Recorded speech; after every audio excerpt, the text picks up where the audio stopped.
Last class में हमने बात की थी डाइजेस्टिव और एसोसिएटेड ग्लैंड्स की। तो एसोसिएटेड ग्लैंड्स में हमने सबसे पहले कंप्लीट किए थे सेलिवरी ग्लैंड्स, जो कि ओरल कैविटी के साथ एसोसिएटेड रहते हैं। और वो सेलिवरी ग्लैंड सिक्रीट करते हैं सेलिवा, जिसमें एक एंजाइम था, एक डाइजेस्टिव एंजाइम था, दैट इज सेलिवरी अमाइलेज। उसके बाद हमने फेरिंग्स की बात की और ईसोफेगस, जिनमें कोई भी डाइजेस्टिव ग्लैंड्स नहीं होते। उसके बाद नेक्स्ट हमने गैस्ट्रिक ग्लैंड्स की बात की थी।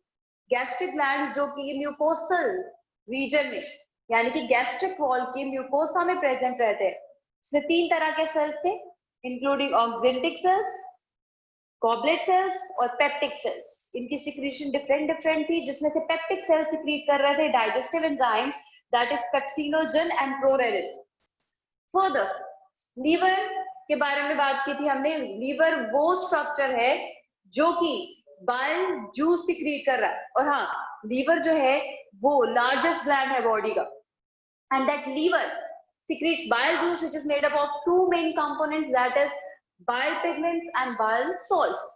तो bile pigments और bile salts जो है उनसे मिलकर बना है, जिसमें से bile pigments यानी कि bilirubin and biliverdin जो है वो excretory products है, एंड जो bile salts है वो है ऐसे कंपोनेंट्स जो कि एसिडिटी को न्यूट्रलाइज करते हैं, एमल्सिफिकेशन ऑफ फैट्स में हेल्प करते हैं, एंड यस फर्दर डाइजेशन में हेल्प करेंगे bye maintaining the alkaline arrangement. Alkaline environment maintain करके पेनक्रियाज को डाइजेशन करने में हेल्प करेंगे। तो ये ग्लैंड्स के बाद नेक्स्ट ग्लैंड है हमारे पास पेनक्रियाज।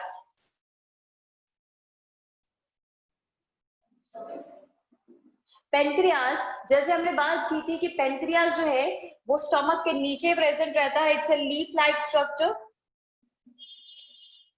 और लास्ट क्लास में हमने इसका अरेंजमेंट और डक्ट अरेंजमेंट की बात की थी। डक्ट अरेंजमेंट किस तरीके से बाइल डक्ट और पेनक्रियाटिक डक्ट एसोसिएटेड है, उसके बारे में जाना था हमने लास्ट क्लास में। And this pancreas it secretes pancreatic juice. ये पेनक्रियाटिक जूस रिलीज करता है।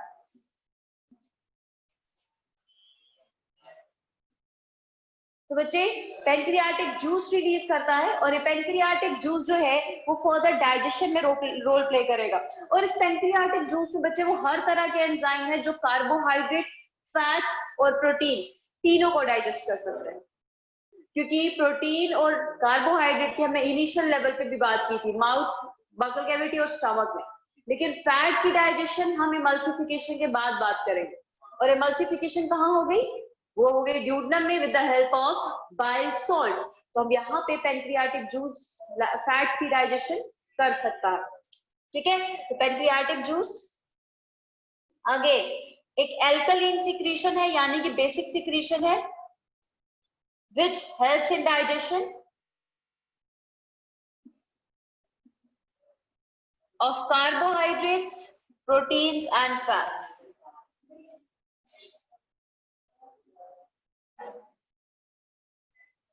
Proteins and fats.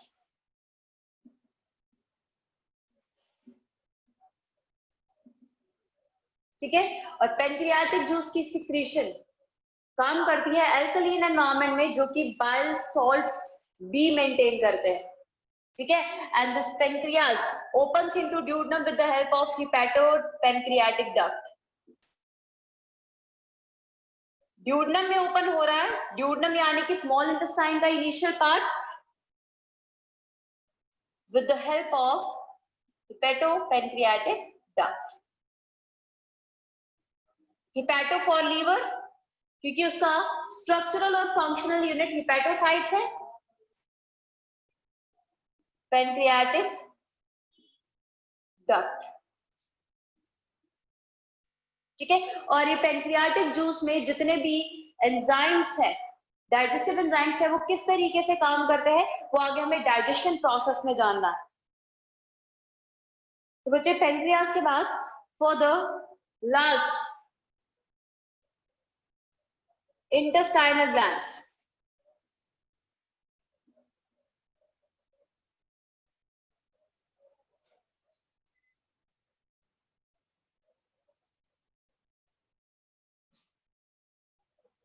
तो इंटेस्टाइनल ग्लैंड्स अगेन कोई डिफरेंशिएटेड स्ट्रक्चर नहीं है, हम इंटेस्टाइन से बाहर कोई डिफरेंट स्ट्रक्चर नहीं देख सकते। तो इंटेस्टाइनल ग्लैंड जो है वो इंटेस्टाइनल वॉल का ही पार्ट है। तो बच्चे इंटेस्टाइनल ग्लैंड्स में हमारे पास क्या होता है, इंटेस्टाइन में एक स्ट्रक्चर होता है दैट इज विलाय। विलाय के बारे में आगे बात करेंगे जब हम एब्जॉर्प्शन की बात करेंगे, ठीक है। तो इंटेस्टाइन में स्ट्रक्चर है विलाय, और विलाय जो है वो फिंगर लाइक प्रोसेसेस होते हैं जो उनकी वॉल में प्रेजेंट होते हैं। जैसे मैंने कहा एब्जॉर्प्शन के दौरान बात करेंगे तो ये विलाय जो है वो एब्जॉर्प्शन में रोल प्ले कर रहा है। तो विलाय के साथ साथ कुछ डिप्रेशंस भी होते हैं इंटेस्टाइनल एरिया में। ये विलाय है, विलाय के साथ साथ डिप्रेशंस है लाइक दिस। और बच्चे इन डिप्रेशंस में कुछ सिक्रीटरी सेल्स होते हैं इनकी वॉल में। यहाँ पे सिक्रीटरी सेल्स होंगे जो कि डाइजेस्टिव एंजाइम्स रिलीज करते हैं, and this depressions are called as crypts of Lieberkuhn. Crypts of Lieberkuhn, LIEBERKUHL, Lieberkuhn. और ये स्ट्रक्चर स्क्रिप्ट्स ऑफ लाइबरकुल, ये they are called as intestinal glands. ये स्ट्रक्चर होगा villi and depression scripts of Lieberkuhn. These scripts of laibacul are called as intestinal glands। और ये Cripps secrete करते हैं combined intestinal juice. They secrete intestinal juice। और intestinal juice का दूसरा नाम है सक्कस एंट्रिकस। Succus entericus. तो क्रिप्स ऑफ लाइबरकुल जो कि इंटेस्टाइनल ग्लैंड्स है, they secrete intestinal juice called as succus entericus. तो बच्चे पैंक्रियास की तरह इसमें भी वो सारे एंजाइम्स हैं जो कि कार्बोहाइड्रेट, प्रोटीन और फैट की डाइजेशन को पूरा करेंगे। और बच्चे इंटेस्टाइनल रीजन में फाइनल डाइजेशन होता है, तो intestinal juice is responsible for the final digestion of nutrients. तो ये एल्कलीन सिक्रेशन है जो फाइनल डाइजेशन में हेल्प करती है। पैंक्रियाटिक जूस अगेन एल्कलीन है और इंटेस्टाइनल जूस भी एल्कलीन है। Final digestion of nutrients into absorbable units. तो एब्जॉर्बेबल यूनिट्स में अब कन्वर्ट होंगे इंटेस्टाइनल जूस की हेल्प से।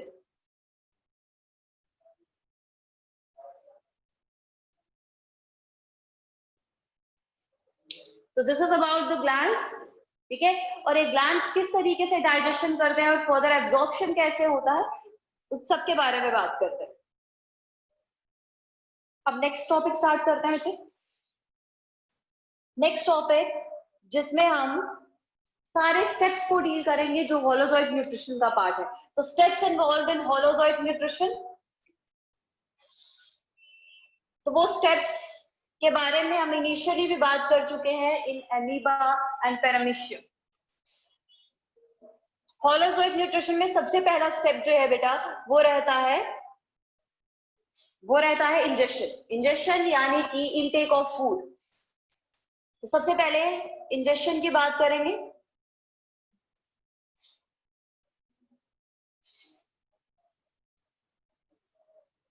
इंजेक्शन यानी कि इनटेक ऑफ फूड, और ह्यूमंस के केस में ये इंजेक्शन जो है वो पॉसिबल है with the help of mouth, यानी कि slit like opening which is bounded by lips. तो injection is done by mouth,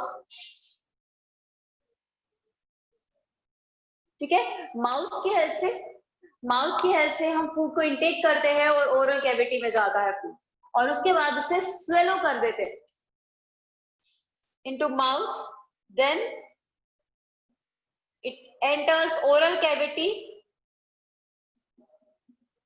further it is swallowed,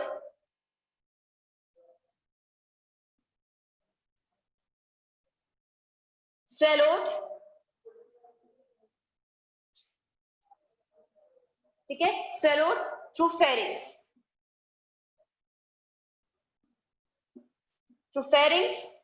to oesophagus. मतलब स्वेलो कर दिया जाता है और इसे फेरिंग्स के थ्रू ईसोफेगस में पास कर दिया जाता है, जो फूड फर्दर आगे मूव करेगा टुवर्ड्स स्टमक। तो स्वेलिंग जो है it is also called as deglutition. Swelling के प्रोसेस को डेग्लूटिशन भी कहा जाता है। Deglutition is the process of swelling of food, और फूड जो है वो फेरिंग से और इसोफेगस से पास करता हुआ स्टमक में एंटर करेगा, जहां पे उसका नेक्स्ट डाइजेशन प्रोसेस होता है, नेक्स्ट स्टेप होता है डाइजेशन का। तो फर्स्ट स्टेप कहाँ पे होगा? फर्स्ट स्टेप ओरल कैविटी में ही स्टार्ट हो जाएगा। जैसे हमने कहा था इंजेक्शन और डाइजेशन जो है वो साइमल्टेनियस प्रोसेस है इन केस ऑफ ह्यूमंस। तो इंजेक्शन हुआ, ओरल कैविटी में फूड गया, और साइमल्टेनियसली जब च्यूइंग हो रही है, मेस्टिकेशन हो रही है, तो तब डाइजेशन प्रोसेस भी इनिशिएट हो गया होता है, और वह डाइजेशन होती है कार्बोहाइड्रेट्स की।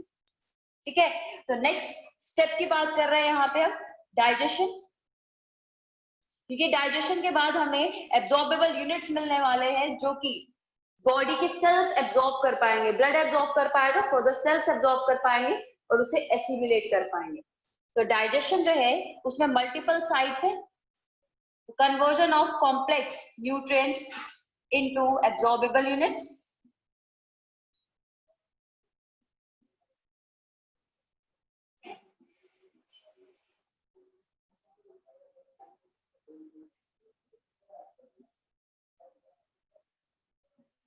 ठीक है। अब सबसे पहली साइट ऑफ डाइजेशन, हम साइट वाइज बात करेंगे कि डाइजेशन जो है वो किस तरीके से हो रही है, कौन सी साइट पे हो रही है। तो सबसे पहली साइट है हमारे पास बकल कैविटी, यानी कि oral cavity.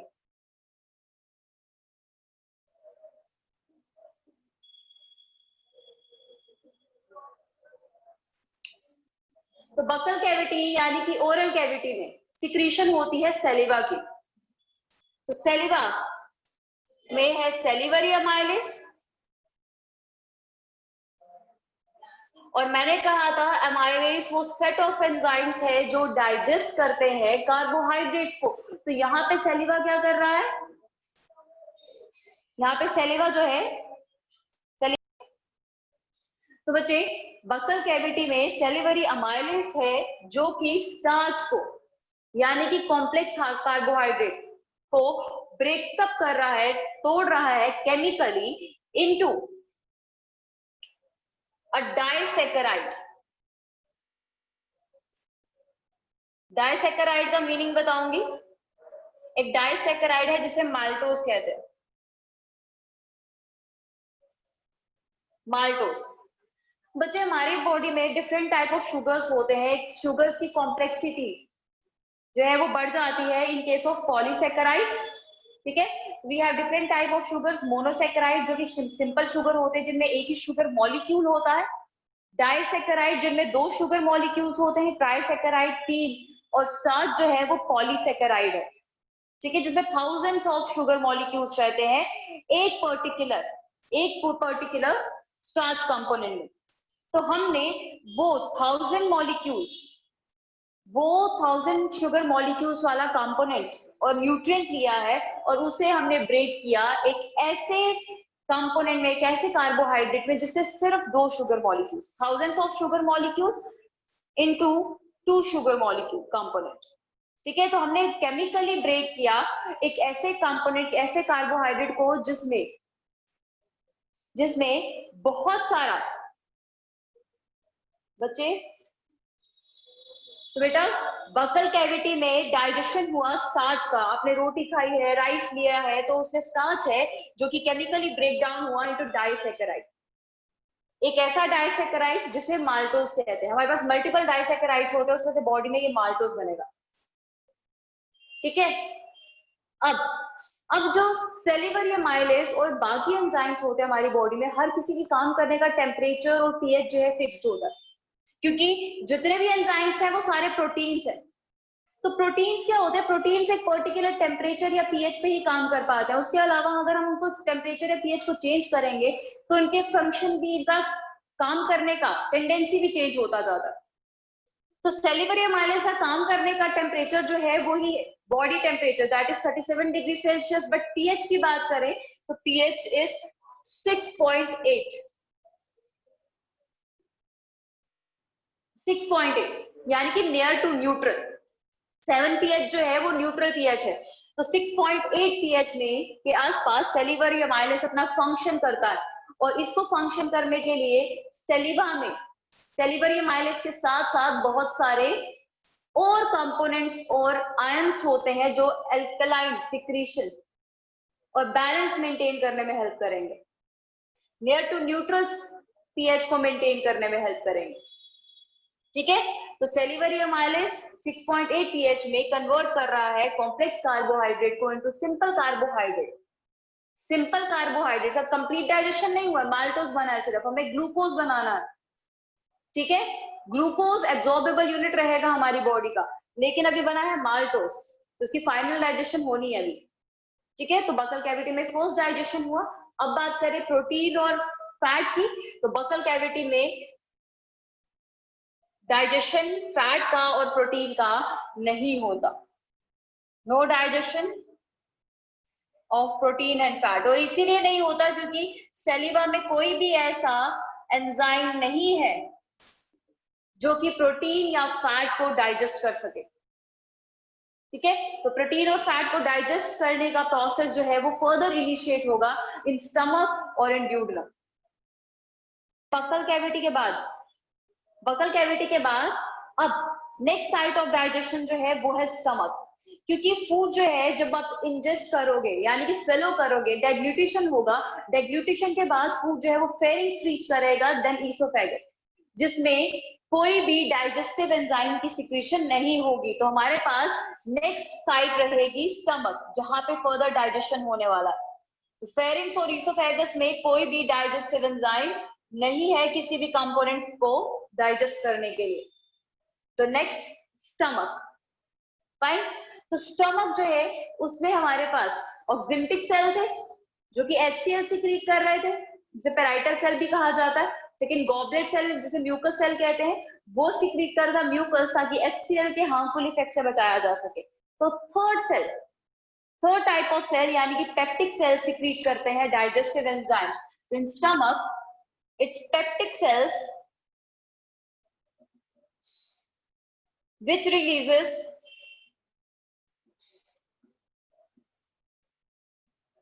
pepsinogen and prorenin,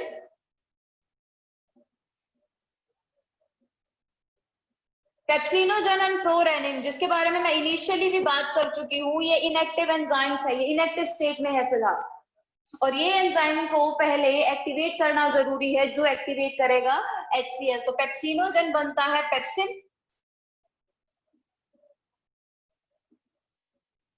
pepsinogen is converted by HCl into pepsin, which digests protein into peptides. Peptides protein से छोटी फॉर्म है। प्रोटीन को जब तोड़ा जाता है, ठीक है, ब्रेक किया जाता है, तो पेप्टाइड्स बनते हैं और पेप्टाइड्स के साथ पेप्टोन्स बनते हैं। एक बेसिक आइडिया ही चाहिए आपको, ठीक है। तो प्रोटीन के बाद पेप्टाइड और पेप्टोन्स, पेप्टाइड और पेप्टोन्स जो है वो फॉर्म होंगे, लेकिन इस केस में पीएच जो है बेटा वो डिफरेंट रहने वाला है। इस केस में जो पीएच रहेगा that is nearly 1.8, 1.2 to 1.8 in range. तो जैसे हमने कहा था हर एक एंजाइम को काम करने के लिए एक डिफरेंट पीएच चाहिए होता और टेम्परेचर तो नॉर्मली हमारी बॉडी में मैक्सिमम एंजाइम्स ऐसे हैं जिनको 37 डिग्री सेल्सियस टेम्परेचर ही चाहिए काम करने के लिए, जो कि उनको बॉडी प्रोवाइड करवा देती है। लेकिन फॉर द पीएच की बात करें तो पीएच जो है वेरी करता है site to site. Salivary amylase को नियर टू न्यूट्रल पीएच चाहिए था जो उसे प्रोवाइड करवा दिया गया, और HCl जो है वो पेप्सिन को काम करने के लिए एसिडिक पीएच प्रोवाइड करवाता है, क्योंकि पेप्सिन को काम करने के लिए एसिडिक पीएच ही चाहिए। तो मतलब HCl ने फर्दर एक और काम किया, एक्टिवेट पेप्सिनोजन को एक्टिवेट करने के साथ साथ यहाँ पे पेप्सिन को उसको काम करने का एनवायरनमेंट भी प्रोवाइड किया, ताकि पेप्सिन जो है वो एफिशिएंटली काम कर सके और प्रोटीन को कन्वर्ट कर सके उनके कुछ सिंपलर यूनिट्स में। ठीक है, तो HCl ने पीएच प्रोवाइड किया लो पीएच, ताकि पेप्सिन जो है अपना फंक्शन कर सके। सेकंड है हमारे पास पेप्सिनोजन के बाद प्रोरेनिन। तो प्रोरेनिन जो है it is again converted by HCl into rennin. तो HCl जो है उसने रेनिन में कन्वर्ट किया और HCl की कन्वर्जन के बाद ये काम करेगा कैसिन पे। तो कैसिन क्या है? कैसिन एक मिल्क प्रोटीन है बेटा, कैसिन एक मिल्क प्रोटीन है।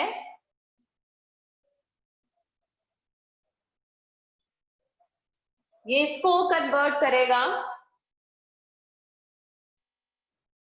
कैल्शियम पैरा कैसिनेट में, कैल्शियम पैरा कैसिनेट, यानी कि मिल्क की कर्डलिंग कर लेगा। तो कैसिन प्रोटीन की कर्डलिंग कर लेगा बॉडी में, ठीक है। अब इसके केस में क्या होता है बेटा, जैसे ही रेनिन की बात हो रही है, रेनिन क्या करेगा, जो मिल्क हम इंटेक कर रहे हैं, मिल्क को क्या, मिल्क के प्रोटीन को के ऊपर एक्ट करेगा और एक्ट करने के बाद उसे कंबाइन करेगा कैल्शियम के साथ, उसे कंबाइन करेगा कैल्शियम के साथ। तो कैसिन जो है, जब रेनिन ने उसके ऊपर एक्ट किया तो बनाया पैराकैसिनेट। तो पैराकैसिनेट बन गया और पैराकैसिनेट कैल्शियम के साथ कंबाइन किया और बन गया कैल्शियम पैराकैसिनेट, जिसकी वजह से मिल्क की कर्डलिंग हो जाती है। और बच्चे रेनिन जो है it is mostly found in children, जैसे जैसे एज बढ़ता जाएगा वैसे वैसे रेनिन कम होता जाता है। और आपने बहुत न्यू बॉर्न बेबीज के केस में देखा होगा कि उनका मिल्क जो है वो कर्डल हो जाता है, और कर्डलिंग जो है वो होती है रेनिन के एक्शन की वजह से। उसका मिल्क जो है उसकी कर्डलिंग का रीजन रेनिन है। और रेनिन जो है जब पैराकैसिनेट कैल्शियम पैराकैसिनेट बना देता है, उस पर फिर फर्दर पेप्सिन एक्ट करता है और फर्दर यही प्रोडक्ट्स बनाएगा। तो मतलब रेनिन ने डाइजेशन में हेल्प किया, पहले कैसिन को पैराकैसिनेट बनाया, केमिकल डाइजेशन किया, कैल्शियम के साथ उसको जोड़ा, कर्डलिंग करवाई और फिर फर्दर पेप्सिन को काम करने दिया ताकि उसकी डाइजेशन हो सके फर्दर स्टमक के साथ ही। अब बच्चे स्टमक में प्रोटीन की डाइजेशन हुई, जैसे हमने कहा कि बकल कैविटी में स्टार्च का डाइजेशन हुआ, बट प्रोटीन और फैट का डाइजेशन नहीं हो रहा, क्योंकि उनके पास कोई भी ऐसा एंजाइम नहीं है जो प्रोटीन या फैट के ऊपर एक्ट करे, ठीक है। बट स्टमक के केस में बच्चे ऐसे एंजाइम्स रिलीज होते हैं, फैट को डाइजेस्ट करने वाला एंजाइम भी और कार्बोहाइड्रेट को डाइजेस्ट करने वाला एंजाइम भी, बट सारी गलती है HCl की। HCl जो है इस केस में कार्बोहाइड्रेट को और फैट को डाइजेस्ट नहीं होने देता, ठीक है। तो कार्बोहाइड्रेट यानी कि जितने भी अमाइलेसिस हैं, अमाइलेस यानी कि carbohydrate digesting enzyme, they are degraded by HCl, वो पहले ही डिग्रेड कर दिए जाते हैं।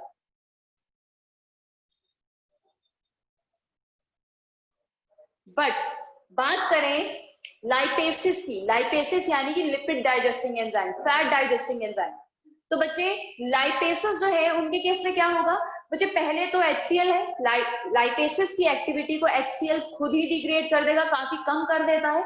और उसके बाद आपको हमने बात की थी एमल्सिफिकेशन की, एमल्सिफिकेशन ड्यूडम में हो रहा है यानी कि स्मॉल इंटेस्टाइन में, पर हम तो यहाँ पे स्टमक की बात कर रहे हैं। जब इमल्सिफिकेशन फैट ग्लोब्यूल की ड्यूडम में हुई तो मतलब स्टमक के केस में अभी भी फैट ग्लोब्यूल जो है वो लार्जर है, उतना एफिशिएंट डाइजेशन नहीं हो पाएगा। तो मतलब HCl के डिग्रेडेशन के बाद जितने भी लाइपेसिस कंटेंट बचता है वो कंटेंट एफिशिएंट नहीं होता एक लार्जर ग्लोब्यूल को डाइजेस्ट करने के लिए, ठीक है। तो हमारे पास फैट के डाइजेस्ट न होने के दो रीजंस हैं। पहले तो लाइपेज जो है again it has been degraded by HCl, further fats are not emulsified, fat जो है वो emulsified नहीं है, तो इस वजह से स्टमक में फैट डाइजेशन ऑप्टिमम नहीं होता और कार्बोहाइड्रेट का डाइजेशन नहीं हो पाएगा। तो सिर्फ और सिर्फ प्रोटीन का डाइजेशन होता है और बकल कैविटी में सिर्फ और सिर्फ कार्बोहाइड्रेट का डाइजेशन होता है। तो स्पेसिफिकली आप ये चीज याद रखेंगे, बकल कैविटी में कार्बोहाइड्रेट और स्टमक में प्रोटीन का डाइजेशन। लेकिन फर्दर जब इंटेस्टाइन की बात करेंगे वहां पे ऑप्टिमली फैट का डाइजेशन, कार्बोहाइड्रेट का डाइजेशन और प्रोटीन का डाइजेशन होगा। तो मतलब जितने भी कंपोनेंट्स, जितने भी न्यूट्रिएंट्स आपकी बॉडी में जाते हैं जो डाइजेस्ट हो सकते हैं, तो वो इंटेस्टाइन में फर्दर डाइजेस्ट होंगे, पहले ड्यूडेनम में, देन इंटेस्टाइनल जूस की हेल्प से इंटेस्टाइनल ट्रैक्ट में कंप्लीटली। तो थर्ड साइट स्मॉल इंटेस्टाइन। तो स्मॉल इंटेस्टाइन में दो रीजन्स की हमें बात करनी है, एक ड्यूडेनम, दूसरा इलियम और जेजुनम। तो थर्ड साइट स्मॉल इंटेस्टाइन।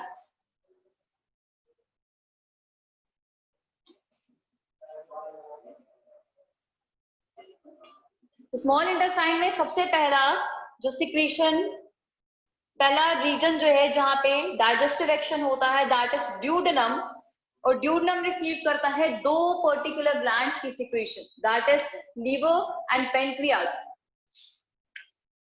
सो लीवर की बात करें तो लीवर में कोई भी डाइजेस्टिव एंजाइम नहीं है, वो डाइजेशन में हेल्प जरूर कर रहा है लेकिन वो डाइजेशन नहीं कर रहा। तो लीवर जो है वो बाइल जूस सीक्रेट कर रहा है और फर्दर उससे हेल्प कर रहा है डाइजेशन प्रोसेस में बाय एमल्सिफाइंग फैट। तो एमल्सिफिकेशन ऑफ फैट हो गया यहाँ पे, और फैट का इमल्सिफिकेशन हो गया है। और पेनक्रियाटिक जूस में जो सिक्रीशन है वो एफिशिएंटली फैट को डाइजेस्ट कर पाएंगे। तो स्टमक में एक रीजन ये था फैट के ना प्रॉपर्ली डाइजेस्ट होने का, ये रीजन क्योंकि एमल्सिफिकेशन लेटर ऑन हो रहा है, तो हमारे पास स्टमक में लार्जर ग्लोब्यूल्स थे फैट के। और एमल्सिफिकेशन जो है बच्चे वो फिजिकल ब्रेकिंग है, उसके केस में केमिकल ब्रेकिंग नहीं हो रही। अगर केमिकल ब्रेकिंग होती तो लीवर का बाइल सॉल्ट जो है वो डाइजेस्टिव कंपोनेंट बन जाता है, बट ऐसा नहीं है। उन्होंने डाइजेशन नहीं किया, उन्होंने केमिकल ब्रेकडाउन नहीं किया, उन्होंने सिर्फ फिजिकल ब्रेकडाउन किया, लार्जर ग्लोब्यूल को स्मॉलर में ब्रेक करके। अब नेक्स्ट है हमारे पास पेनक्रियाज। तो नेक्स्ट सिक्रीशन पेनक्रियाज की वो रिसीव करता है।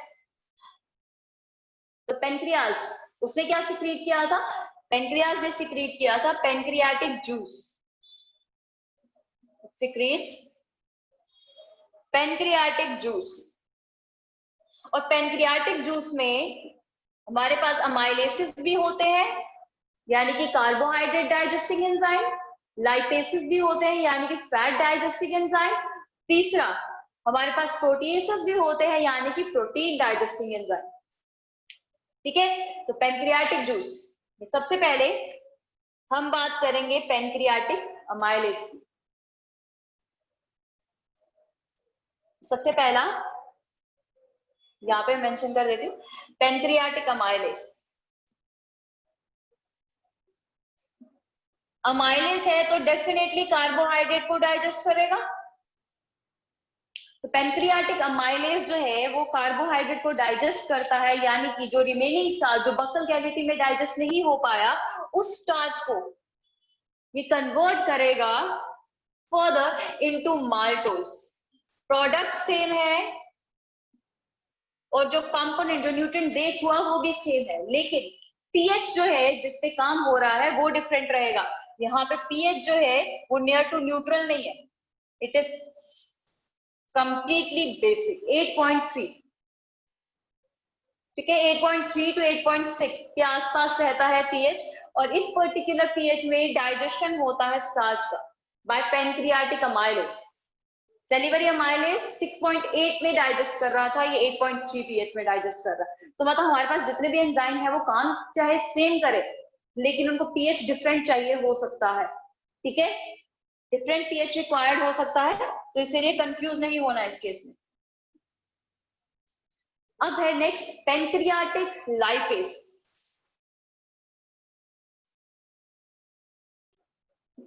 पेनक्रियाटिक लाइपेस, पेनक्रियाटिक लाइपेस जो है वो लिपिड डाइजेस्टिंग एंजाइम है, इसका दूसरा नाम भी है बच्चे स्टीएप्सिन, STEAPSIN, स्टीएप्सिन। वैसे पता है जो सेलिवरी अमाइलेस है उसका भी एक और नाम है, उसे टाइलिन कहते हैं, PTYALIN, टाइलिन, सेलिवरी अमाइलेस का नाम। वैसे ही पेनक्रियाटिक लाइपेस का दूसरा नाम है स्टीएप्सिन। और लाइपेस है फैट डाइजेस्टिंग एंजाइम है, तो ये फैट को डाइजेस्ट करता है। फैट के केस में फैट जो है बच्चे वो लिपिड जो है वो बना होता है कुछ बेसिक कंपोनेंट से जो है फैटी एसिड्स और ग्लिसरॉल। तो फैट जो है वो उसी में ब्रेक होते हैं। It breaks into fatty acids plus glycerol.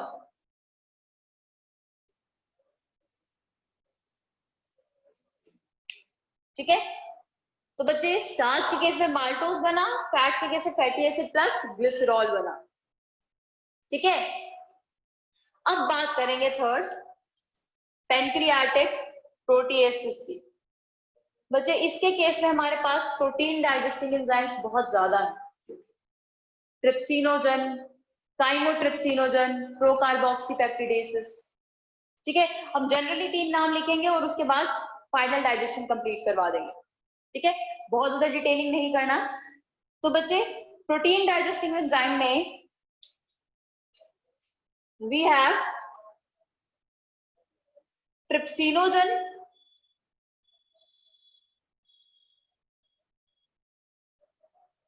Chymotrypsinogen, chymotrypsinogen और फर्दर प्रो कार्बोक्सीपेप्टिडेसिस।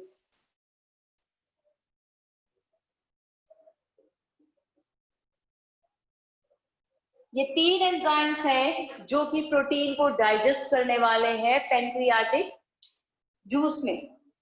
ठीक है, इनएक्टिव है तो मतलब स्टमक रीजन में गैस्ट्रिक ग्लैंड जो प्रोटीन डाइजेस्टिंग एंजाइम रिलीज कर रहे थे वो इनएक्टिव थे, और ये पैंक्रियाटिक जूस में ये तीनों एंजाइम जो है ये भी इनएक्टिव है, इन्हें भी एक्टिवेट करवाना बिल्कुल वैसे ही जैसे पेप्सिनोजन और प्रोरेनिन HCl की हेल्प से एक्टिवेट हुए। पहले ये स्ट्रक्चर्स, ये एंजाइम्स भी एक्टिवेट होंगे और फर्दर ये भी डाइजेशन प्रोसेस को कंप्लीट करेंगे फर्दर आगे। तो बच्चे फर्दर ट्रिप्सिनोजन जो है और काइमोट्रिप्सिनोजन एंड फर्दर प्रोकार्बोक्सीपेप्टिडेस, इनका सबसे पहले एक्टिवेट होना जरूरी है। तो अब जब पैंक्रियाटिक जूस की हेल्प से फैट और स्टार्च की डाइजेशन हो गई है तो हमें प्रोटीन डाइजेशन की बात करनी है।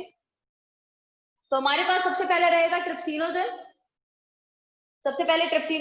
ठीक है, तो मैं आगे कंटिन्यू कर रही हूँ। तो ट्रिप्सिनोजन जो है वो एक्टिवेट होना है और trypsinogen gets activated into trypsin.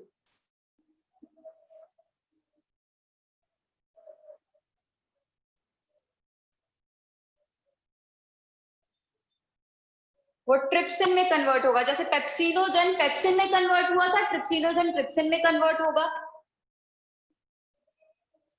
Chymotrypsinogen chymotrypsin में कन्वर्ट होगा।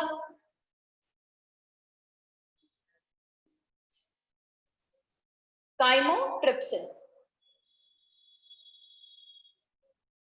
वैसे ही प्रोकार्बोक्सीपेप्टिडेस कार्बोक्सीपेप्टिडेस में, जैसे प्रोरेनिन रेनिन में कन्वर्ट हुआ था, प्रोकार्बोक्सीपेप्टिडेस कार्बोक्सीपेप्टिडेसिस।